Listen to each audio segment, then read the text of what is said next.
Pentagon rules will put more women on the front lines. Find out what combat jobs have opened up for our female soldiers.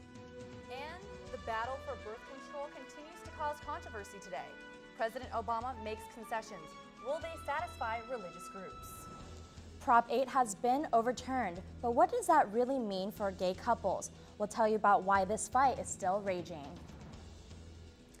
And I'll let you know if this perfect weather is here to stay. All of your weekend weather forecasts. Newscene starts right now.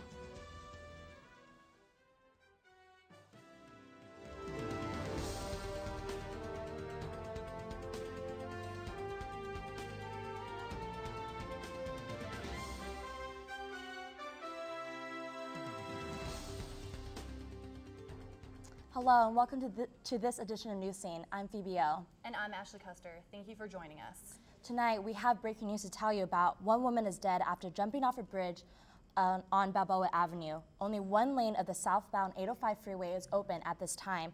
And just a reminder, our newscast is pre-recorded, so please check your traffic updates before you hit the road. Well, the Pentagon plans to change its policy prohibiting women from participating in combat. The move is a response to recommendations from the Military Diversity Commission mandated by Congress last year. Although the new policy will open up 14,000 jobs that women were previously banned from, women would still be unable to pursue 238,000 other jobs in the main infantry and special forces. The proposal will now go to the Congress to be reviewed. The Obama administration is making changes to the policy requiring religious institutions to cover birth control under their health insurance plans. The new policy will force any employer, including Catholic hospitals and schools, to provide free access to birth control for their employees. The result will be that religious organizations won't have to pay for these services, and no religious institution will have to provide these services directly. Let me repeat. These employers will not have to pay for or provide contraceptive services. But women who work at these institutions will have access to free contraceptive services, just like other women. Obama's announcement follows an uproar from religious groups that oppose the new policy. The FDA is investigating a Pennsylvania college. The health center at Shippensburg University fills one of its vending machines with Plan B emergency contraceptive pills. For $25, students can get the pill quickly and privately. Most students say they're more comfortable buying the pill from a machine rather than a doctor. There's public criticism now because people under 17 can't have access to the pill illegally. On Wednesday, a GOP underdog surprises the nation with 3 state victories. Rick Santorum won the Minnesota and Colorado caucuses on Tuesday night, as well as the primary in Missouri. One of the great gifts that I've had in my political career is that no one ever thinks that I could ever win anything. The gift of being underestimated is a wonderful gift. And I think we may have seen a little bit of that last night. With 40% of the vote in Colorado, Santorum defeats favored candidate Mitt Romney, who received 35% of the vote. In Minnesota, Santorum wins 45% of the vote compared to Romney's 17% and Newt Gingrich with only 11%. Well, Prop 8 was overturned this week, and San Diego showed their reaction to the decision. Astrid Mendez-Medina joins us now with the story. Hey, Astrid. Hello, Phoebe. Thank you. The California Marriage Protection Act, better known as Proposition 8, is no longer in effect, and some San Diegans show their relief.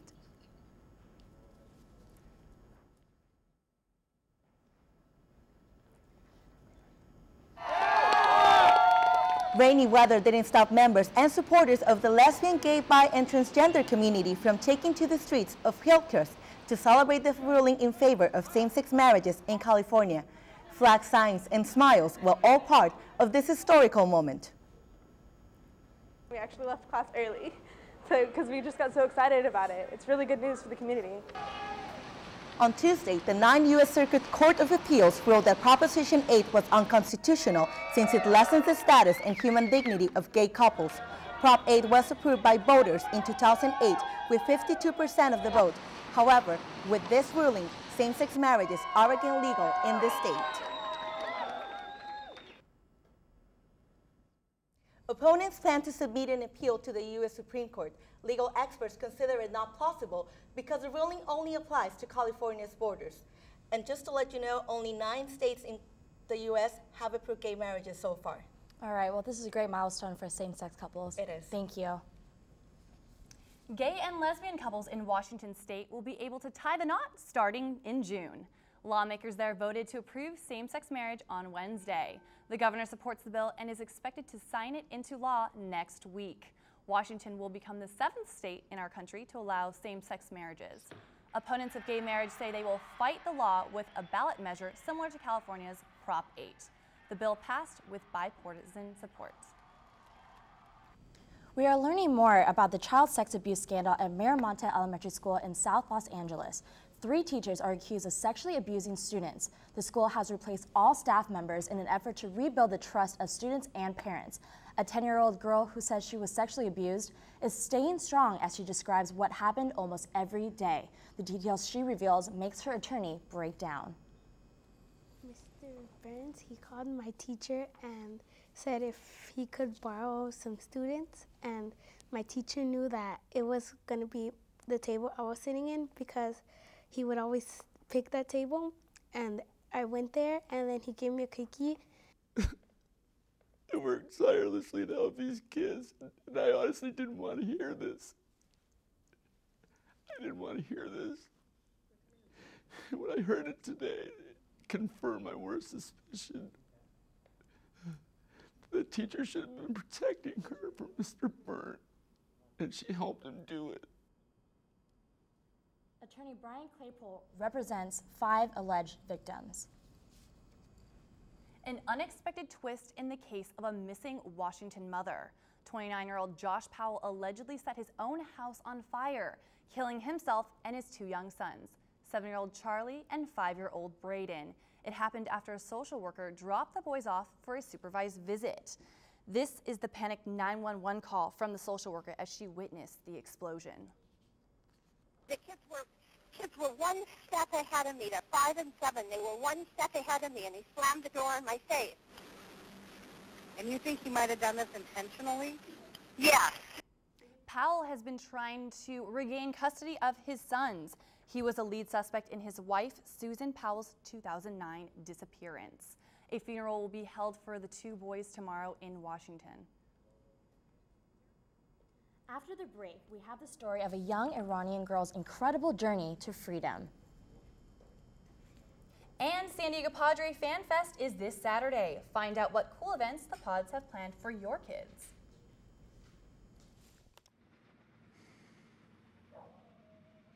I look up to a lot of the older heads, you know, the innovators, the heads of the art movements of the past. They kept it really edgy, and like a lot of the Latin American muralists and Latin American artists, and their styles were very unique and new to their time. You know, somewhat controversial, but that's who I look up to mainly. Personally, I'm very excited about going to college. It's something new and it's something different than what I'm used to.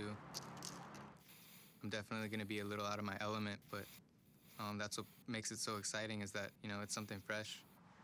Well, there's so many opportunities that I think I could miss out on if I didn't go, you know? Getting into college takes planning and vision. You know, it's just like when I take a brick wall and turn it into a canvas for my art. Paintings help me realize that I've got what it takes.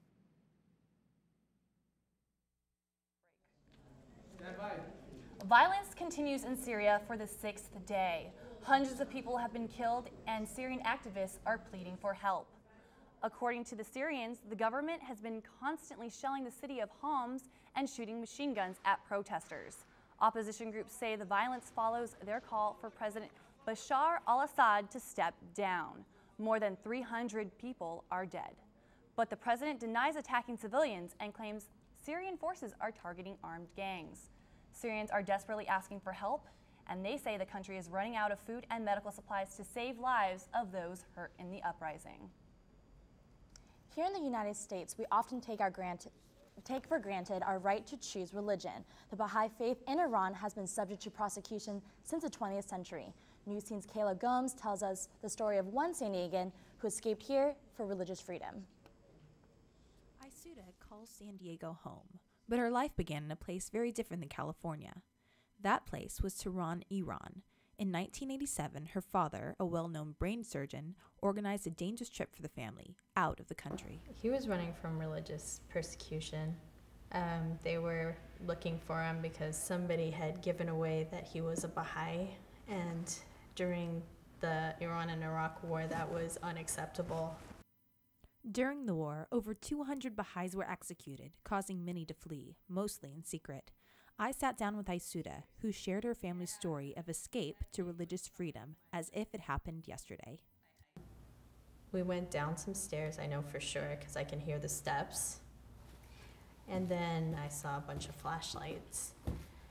Aisuda and her parents joined several other families in an underground tunnel where a cargo truck picked them up and drove without headlights to the coast, where they would put on a fishing boat headed for Dubai. But by this time, the night had ended. And then finally in the morning, I guess the light was blasting through the floor so brightly that I opened my eyes and I could see like just sunbeams coming through the floorboards. Why did they put you underneath the floorboards? Pretty much because if they found us, they would kill everybody on the boat. The family made it to Dubai and were later able to get citizenship in Great Britain before coming to the U.S. in 1998, where they have settled happily. I can choose whatever I want, which is quite a great freedom to have. For Newscene, I'm Kayla Gomes. The religious battle continues today. There are still close to 350,000 Baha'is in Iran and around 5 million worldwide. Well, back here at home, San Diego is hiring more than 60 new employees to deal with increased demand for food stamps. In 2006, the number of San Diegans on food stamps